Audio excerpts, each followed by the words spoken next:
हे तुम्ही बघू शकता ॲक्सेल आहे. गाडीचं 2 दिवसापूर्वी केअरबॉक्सच काम केलं. काम केल्यानंतर हे बघणं गरजेचं होतं. मॅकॅनिकनं काय केलं आहे, अवेलेबल नसल्यामुळे हाय असंच टाकून दिलेलं आहे.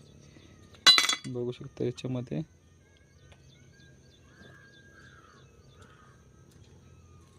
हे बघा, बेरिंग असं रोलर बेरिंग, तसं इथले सगळ्या बेरिंग पडलेले आहेत. आणि ह्याच्या बाहेर लॉक असते, ते लॉक पण गेलेलं आहे.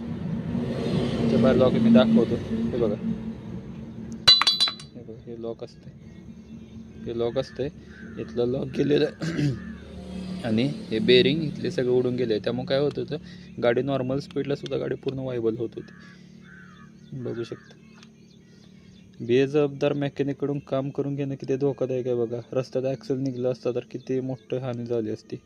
यासाठी मी वारंवार सांगत असतोय की स्किल्ड मेकॅनिकलकडून काम करून घ्या, जेणेकरून बाकीचा येणारा अपघात म्हणा किंवा बाकीचं जे तुमचा जो अनावश्यक जो खर्च होणार आहे तो वाचते.